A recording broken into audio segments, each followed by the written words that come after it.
Hello everyone, and welcome to the first video of the specific approaches that you need to know for your psychology A-level. My name's Kim and I'm going to take you through the psychodynamic approach.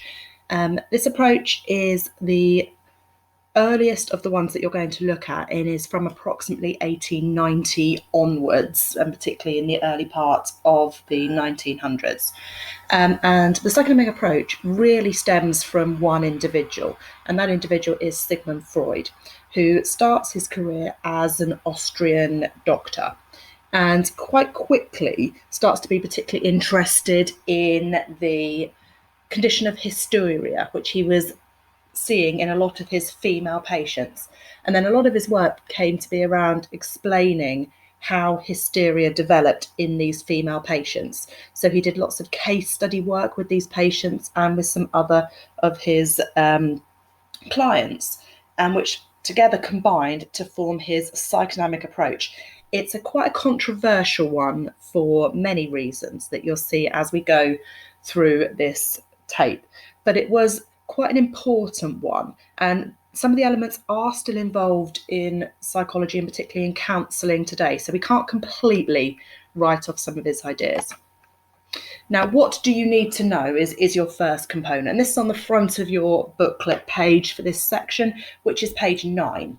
So we need to know about the role of the unconscious, the structure of personality, including the id, ego, and superego, defense mechanisms, including repression, denial, and displacement, and then finally the psychosexual stages.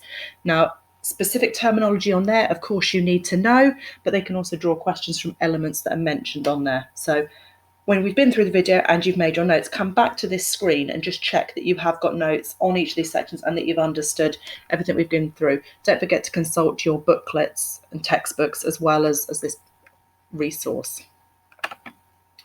Okay, so we're going to start with the key assumptions of the approach.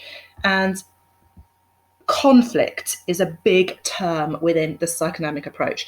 This is not a happy, positive view of humans. This is a very negative approach, basically saying that we are in constant conflict with our psyche.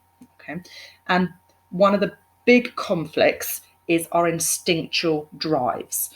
Now, Freud believed, and subsequent psychodynamic researchers believed, that behaviour does come down to conflicts and unconscious drives, which mostly are formed within childhood. And at the start of that journey is the two basic drives, the life drive and the death drive. And eros is the drive to survival. So this is a concern with you wanting to preserve your own life, doing what you need to in order to survive, which will be in battle with the death instinct, which may lead you to do behaviours which are more risky in their nature, be it aggressive behaviours, and to do with emotions associating with fear. Now, the ones in red, the words in red on the screen, are the ones that fill in your booklets. Okay, so read that through, add the words in red as we go through these slides. But these basic life forces, these instinctual drives that are present in all of us from birth, are going to play a key role in shaping our behaviour later on.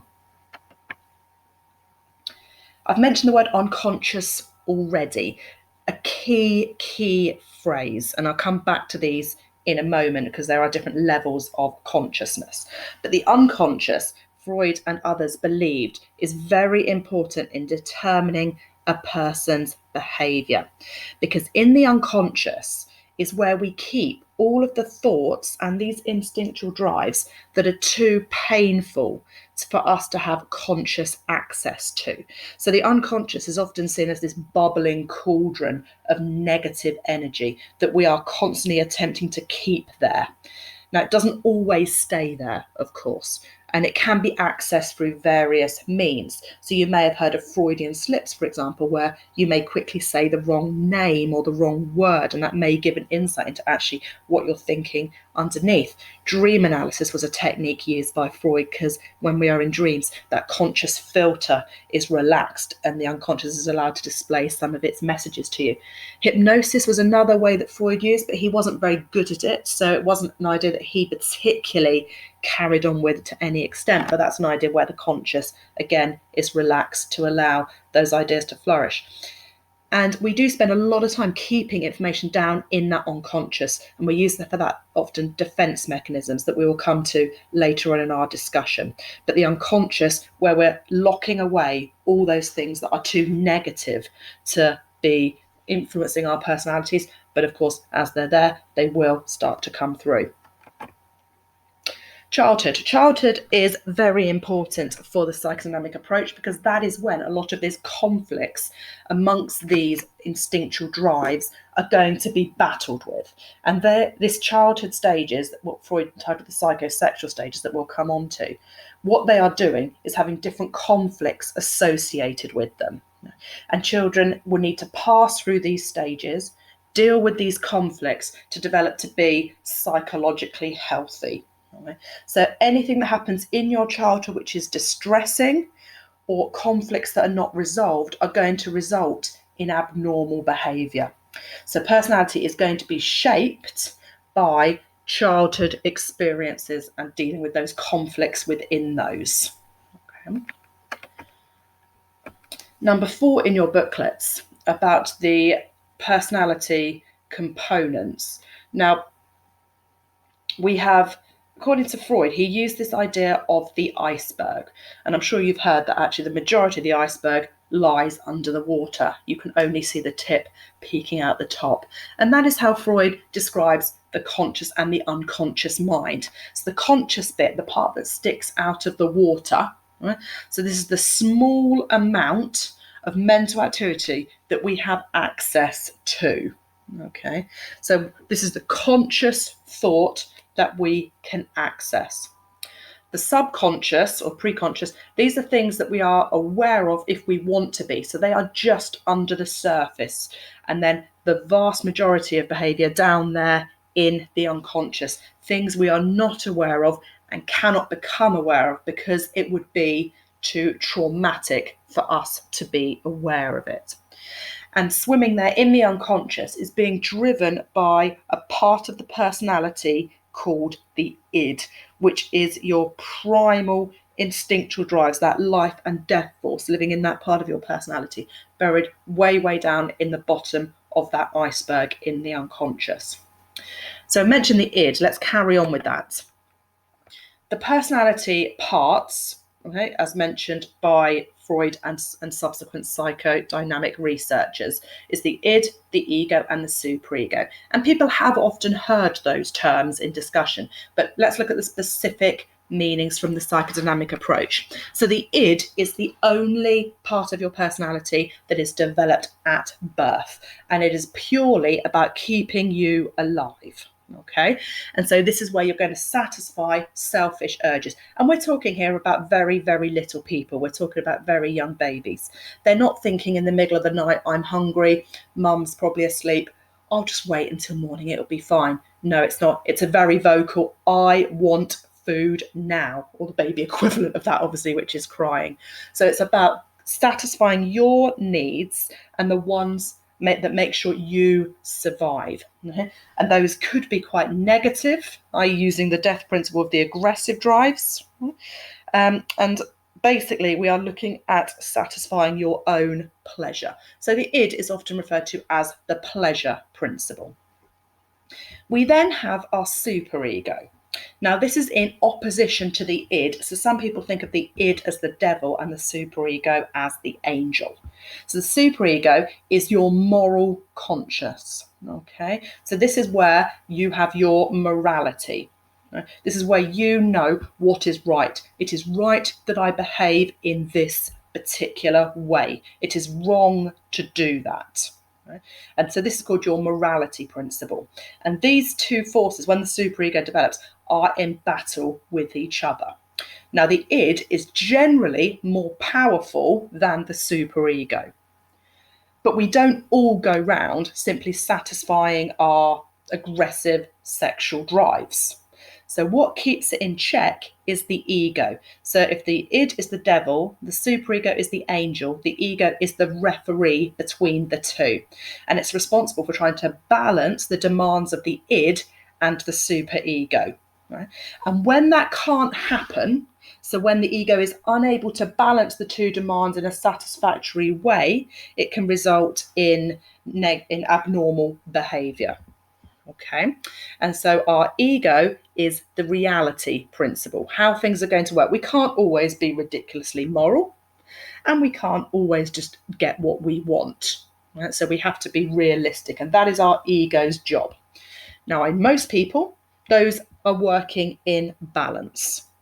It's when they are not working in balance, when the ego is not powerful enough to control that id, that it results in abnormal behaviour. So let's give you a little example of this. Now, I'm not going to read this to you, so I suggest maybe you pause it and read them through. I'm just going to give a very brief summary there. So pause them now and have a read if you wish. But this is the ice cream example. So you see someone walking past you, they have a really nice ice cream. Your id, I want that now. Steal it. Right? Just take it from them. Use violence, whatever. I want that ice cream. I want it now. The superego, it's wrong to steal. It's wrong to be aggressive. You cannot just go around taking what you want. It would be incredibly rude. No, you can't do that. Now, most people are not walking around just punching people taking what they want. So your ego will be saying to you things like, okay, you want that ice cream. Why don't we go and buy our own ice cream? Okay, so we're not going to take theirs, and we will simply go and purchase our own ice cream. So that is an example of the walkthrough of the three parts of personality working in harmony. Now, what I'd like to do is have a read of these examples on the board. There's 4 there, and I'd like you to have a go at them. So stop the video, either think about it, or even better, jot it down on some paper. How might the id, ego, and superego respond in these examples? And then I'll walk you through a couple of them. So pause the video now. Okay, lovely. So let's have a look through some of these. So the first one, your id, you're hungry. So your id might say, just go and steal a cake from the shop. Smash the window, grab the cake. The superego would talk about how it's wrong to steal. Do not steal that cake. And so the superego might be suggesting that maybe we go and purchase a cake from that restaurant, from that shop, or if we can't afford it, maybe we'll go and purchase a cake from somewhere else. Okay, let's do the one about sitting on the bus. Let's say that your id will say, take the money. Okay, that will help us survive. We can go and buy some things that we want with it. Let's take the money. Your superego will obviously be suggesting that it's wrong to steal. We must hand the wallet in immediately. Your superego might be talking about, well, maybe we could leave a phone number and maybe they might give us a reward or something. Or maybe we might just think that, you know what, that is a reward, knowing that we have helped someone. So we have the balance between the 3 parts of your personality, the id, ego, and the superego. If you have trouble with any of those, please ask your teachers to help you a little bit more. Right, defense mechanisms. I've mentioned these already. So these are ways that we try and keep the id and our other conflicts wedged down in the unconscious. There are many different defense mechanisms, but you only need to know 3 for your exam. So don't feel like you need to go away and read more, unless, of course, this gauges your interest and you really want to. The 3 you need to know are repression, denial, and displacement. Okay, and you will find space for these on page 11 of your booklet. Now, what I'm going to do is I'm going to put a slide up next, which is going to give you definitions of the 3. What I'd like you to do is to pause the slide and copy the definitions down into page 11 in your booklets. Here they are. Okay, good. So you've copied those down. And what I like to do is use some films to try and demonstrate those a little bit for you, just so you can see how they work in action. So we're going to use 3 films to demonstrate them. We're going to use Shutter Island, we're going to use Inside Out, and we're going to use Toy Story. Slightly annoying though that the video has renamed the character in Inside Out. Fantastic film if you haven't watched it, for a lovely little bit of personality development. But let's have a watch of those 3 in action using films.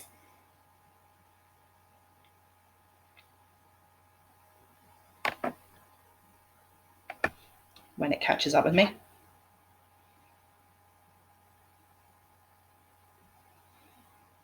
Okay, here we go.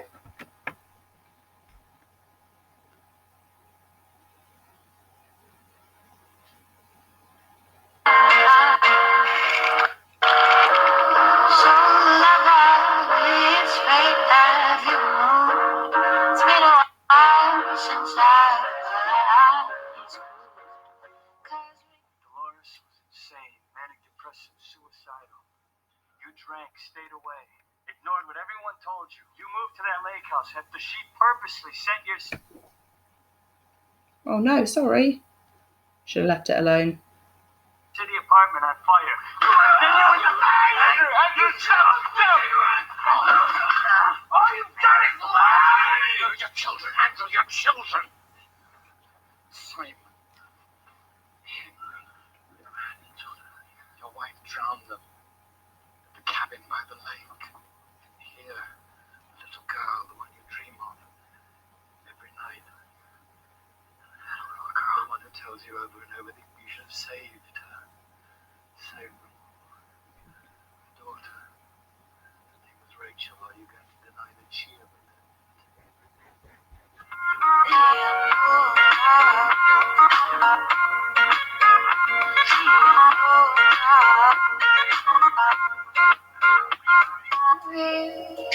Things you found.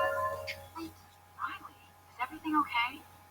Riley, I do not like this new attitude. What is your problem? Just leave me alone. Listen, young lady, I don't know where this disrespectful attitude came from. Yeah? Well, look, this is up.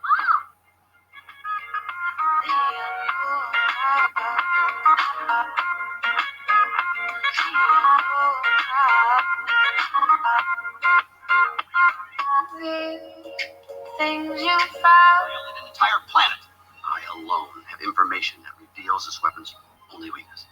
And you, my friend, are responsible for delaying my rendezvous with Star Command. You are a toy! You are the real Buzz Lightyear. You're an action figure.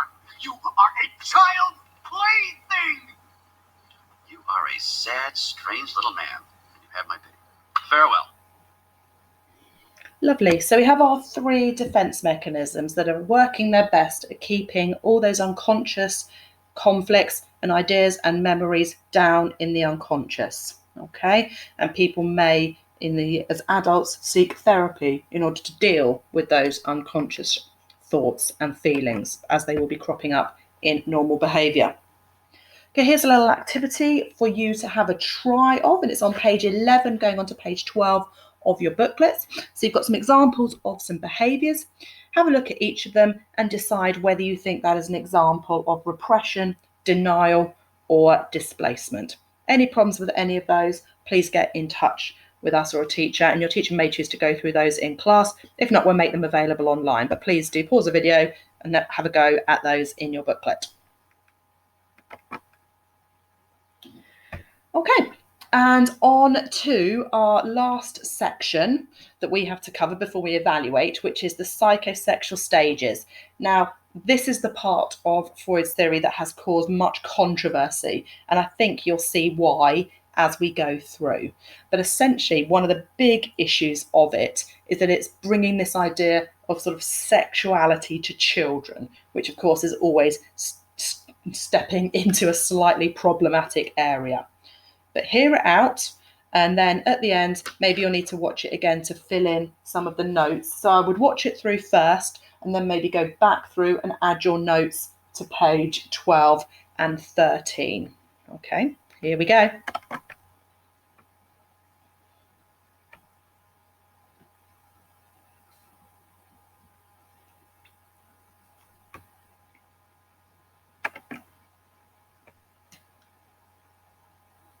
Freud believed that there were conflicts between the id, or your natural impulses, and the superego, the moral principle, or what society says is okay, and your ego, the reality principle, or what you end up choosing to do in that situation.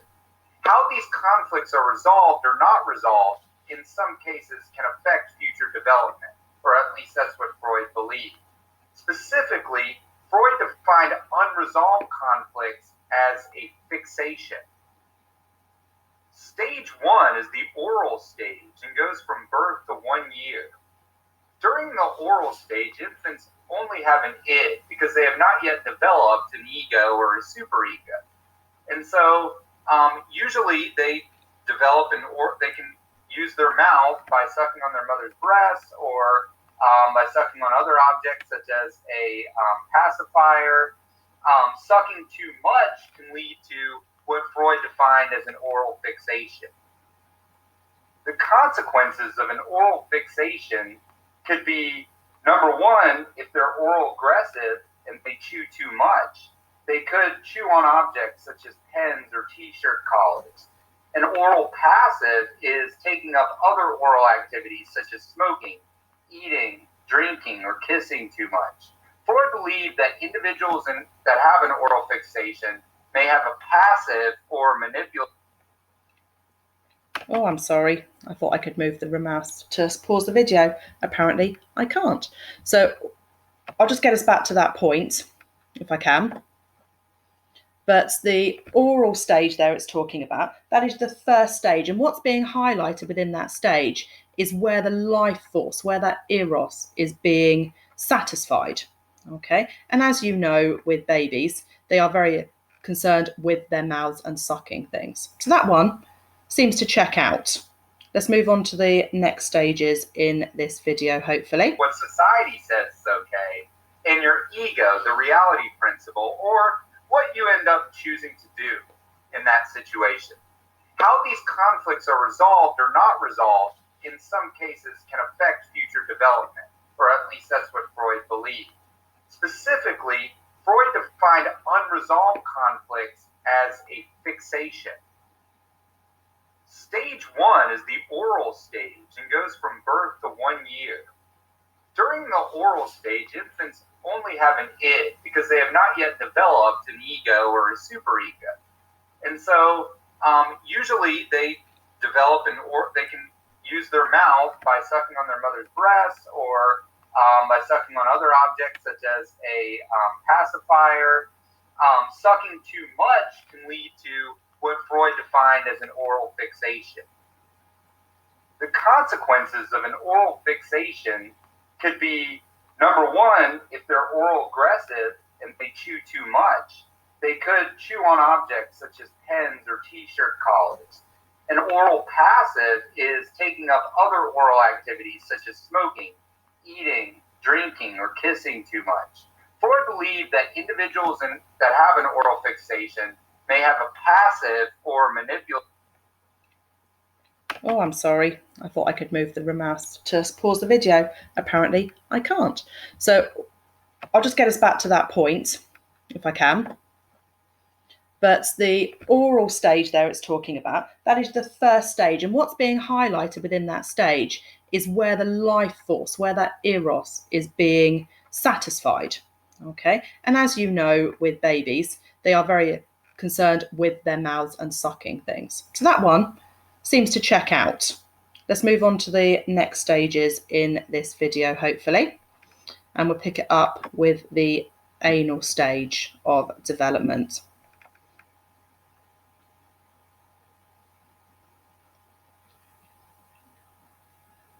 Freud believed that there were conflicts between the id, or your natural impulses, and the superego, the moral principle, or what society says is okay, and your ego, the reality principle, or what you end up choosing to do in that situation.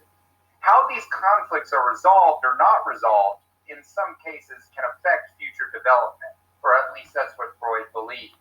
Specifically, Freud defined unresolved conflicts as a fixation. Stage 1 is the oral stage and goes from birth to 1 year. During the oral stage, infants only have an id because they have not yet developed an ego or a superego. And so usually they develop they can use their mouth by sucking on their mother's breast or by sucking on other objects such as a pacifier. Sucking too much can lead to what Freud defined as an oral fixation. The consequences of an oral fixation could be, number one, if they're oral aggressive and they chew too much, they could chew on objects such as pens or t-shirt collars. An oral passive is taking up other oral activities such as smoking, eating, drinking, or kissing too much. Freud believed that individuals that have an oral fixation may have a passive or manipulative personality. Stage 2 is the anal stage and lasts from 1 to 3 years. During this stage, toilet training is the primary task. It involves a competition between the it impulses that say to go to the bathroom and the ego or the superego to not get embarrassed for soiling one's pants. Parents who overemphasize toilet training and cleanliness during the anal stage may get a child that Freud would call anal retentive or obsessed with cleanliness. Freud believed that children who struggled with toilet training may have difficulty controlling their impulses and could often get in trouble at school. Stage 3 is the phallic stage and lasts from 3 to 6 years. The focus is on the genitals. Freud argued that during this stage, boys see their fathers as competition for the affection of their mothers. He defined the attraction that boys have to their mothers as the Oedipus complex. Freud argued that the reason males did not express their attraction to their mother with their father is because of the fear that their larger father would castrate them. Freud defined this as castration anxiety. Freud believed that boys who get fixated or stuck in the Oedipus complex in the phallic stage may be aggressive or jealous as adults. Freud defined the Electra complex as girls competing with their mothers for their father's affection. A very controversial and what many would believe to be a sexist belief that Freud had is that girls developed penis envy or jealousy of boys because they had a penis. Freud believed that girls fixated in the phallic stage may keep penis envy, so as a result may have a desire to dominate men or be passive towards men. Freud believed that the Oedipus complex and the Electra complex were repressed from our conscious mind, so we didn't think about it. However, these concepts both were criticized because they are sexist and are also not supported or testable by research. The latency stage occurs from ages 6 through puberty. Freud indicated that there were no conflicts in the latent stage. Any abnormal behavior, he argued, was due to fixations in the prior stages of development. During the latent stage, the child is learning hobbies, developing friendships, and growing.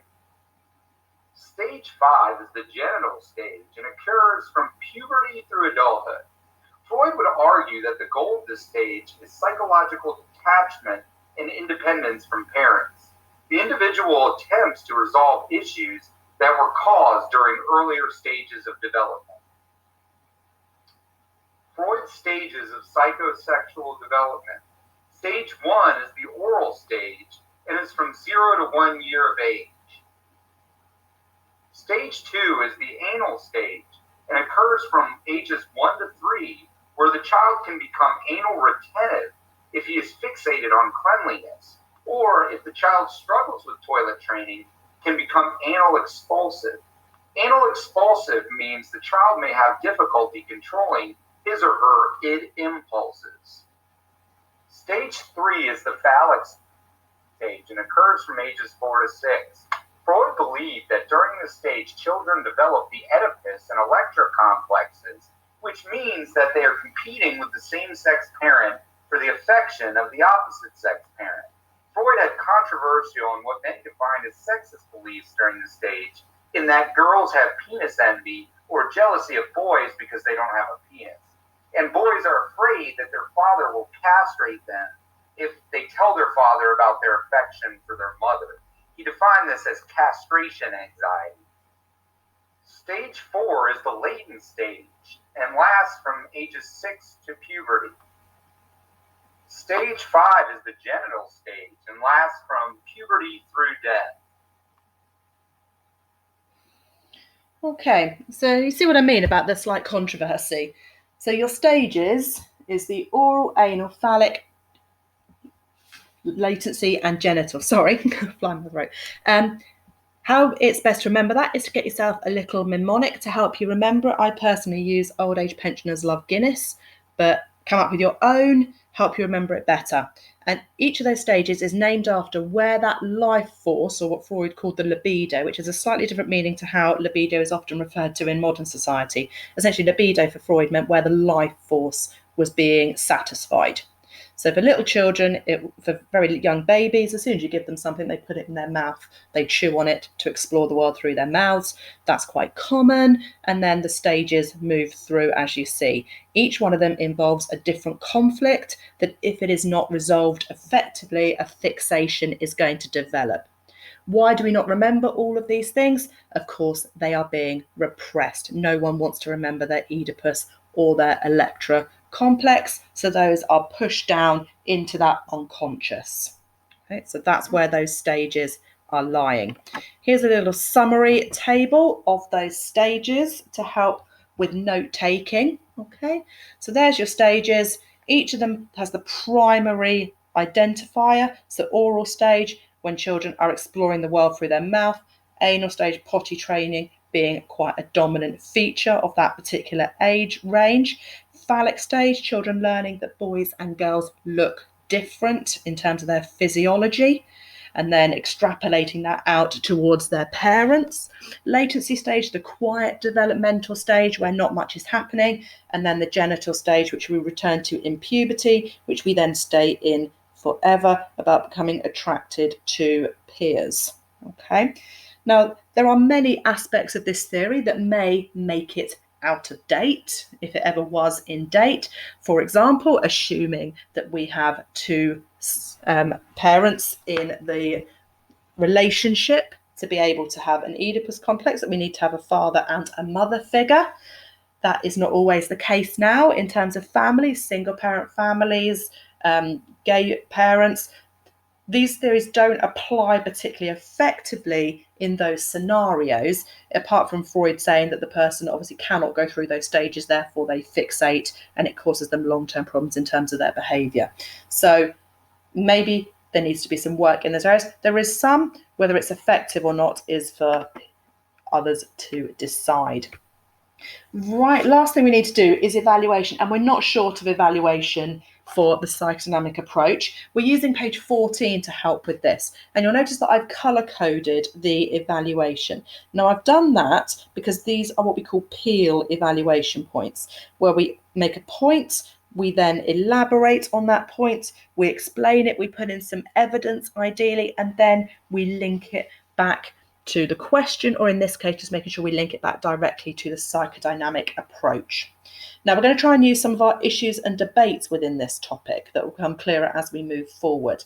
And one of them is the fact that people have criticised, as mentioned on the video, that Freud's theory may be what he called sexist. We're going to be slightly more specific than that and talk about the fact that it may be androcentric, and that it may, as we can add in the phrase of an alpha bias. Now, Freud is very clearly suggesting that boys and girls are developing in different ways. There was some similarities. For example, Freud talks about that the superego is when you have resolved your Oedipus complex, you internalize the same-sex parent, and they essentially become your superego, your moral code. So there are some similarities, but Electra and Oedipus are very different, and the idea of penis envy and castration anxiety, they're very different concepts. And so he's saying that there is very little in terms of commonality between how males and females develop their personalities. That may not be the case. He also treated women often as an afterthought. Oedipus complex was a much more well-developed theory, when actually the majority of Freud's patients were female, and Electra was very much sort of came along as an afterthought sort of much later. Okay, and so his views, particularly on women, may be seen as quite ignorant. right? And also maybe as an afterthought and done as a comparison to men, because of course we're having penis envy. We are envying the male, okay, which may, however, reflect society as it was in 1900, 1910, possibly. Maybe there's a little bit of zeitgeist creeping into this, but I think we can definitely agree that there is definitely an issue around gender bias. So you can copy that down into your notes, or you can make a slightly different version. Okay. In addition to there being a gender issue, there is also a culture bias issue with this theory, in particularly related to how people express their emotions. Okay. Now, Freud's theories, particularly developed in Vienna, particularly developed on the wealthy upper middle class of Vienna. Now, that's clearly a Western culture. So that's coming from an individualist perspective, okay? A culture where we're looking out primarily for ourselves. Okay? And there is arguments that this may not represent how people from other cultures experience particularly fear, experience depression. A lot of these factors are bound up in that, as you can see with the example on the board. So we may have problems of generalizing Freud's theory based in a Western culture to a non-Western culture, or what we call a collectivist culture, where there's much more interlinking and much more emotions being expressed. Okay, so does the theory work across other cultures? Possibly not. And you've got there an example to work with. The final one that I'm going to talk about, I'm going to add another one on the end, but you don't need to write that one down because there's no space for it in your booklet. But the final one here, a potential limitation of the psychodynamic approach is that it lacks scientific evidence. Now, you will have spoken in class about what makes something scientific. And one of the big issues of being scientific is that your results have to be falsifiable. They have to be able to prove them right or wrong. And there is big issues with the psychodynamic approach of that being the case. How do you prove, for example, that someone has repressed something? So you're asking someone to prove something that they have forgotten, something that they once went through. It's very, very difficult. How do you investigate the unconscious, where potentially all of our being is trying to keep things down in that unconscious? Very, very difficult to do. However, there has been some research in recent times that actually is beginning to find some support for some of the aspects of the psychodynamic approach. So this is a double whammy, this one. This is the devil's advocate point. So we're putting forward that it may lack scientific evidence because it's very difficult to test it empirically. But some people are beginning to do it. So it is a commenting on your own arguments, which actually is a really good skill to be able to do. The one I would also add is that there is still some practical application to the psychodynamic approach, as I mentioned earlier, particularly in relation to counselling. There are an awful lot of very successful counsellors that are working within the psychodynamic approach, and they are having success with their methods. So there is some practical application of this approach. Is it the main element of route for therapy? Possibly not. But looking at childhood, looking at relationships with parents, these are things that are being used, particularly for things like schizophrenia. And anxiety that people may be experiencing is being investigated through using counselling, using a psychodynamic perspective. So there is still some benefit to the theory, even if you don't fully buy into a lot of the things that Freud and the other psychodynamic researchers have suggested. Okay. That's the content that you need to know. There is loads you can read about the psychodynamic approach. There is buckets of stuff written out there. If it has captured your interest, please go off and do some additional research. But I have simply covered with you what you need to know in basics for your exam and to enable you to finish your booklet. Sorry about my issues in the middle with the working out the YouTube videos. Hope it wasn't too disruptive for you. Any questions, please do speak to your teachers or head to a... Before I leave you, you're feel free to go, but if you fancy sticking around, I thought I'd play you this that I found, which I thought was quite fun. This is the Let It Go from Frozen with highlighted defense mechanisms. So stay around if you wish. If not, thank you very much for your time. Here we go.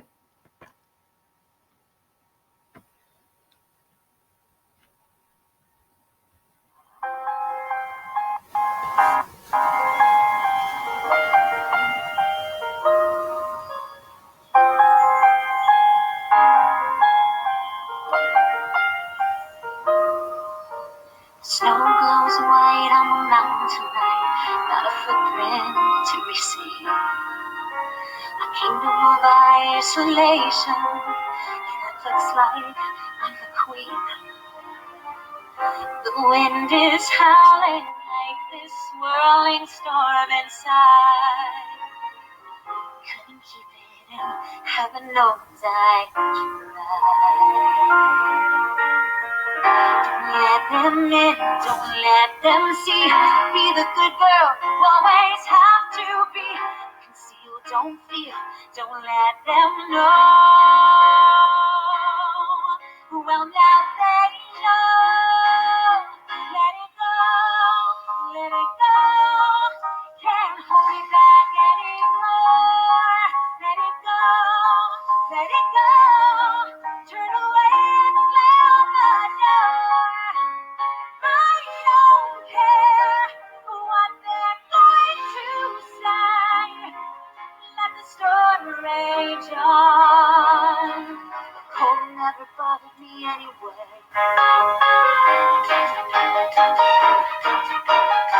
It's funny how some distance makes everything seem small. And the fears that once controlled me can't get to me at all. It's time to see what I can do to test the limits and break through. No right, no wrong, no rules for me. I believe. Let it go, let it go. I want with the wind and sky. Let it go, let it go. You'll never see me cry. Here I stay, here I stay. Let the storm rage on.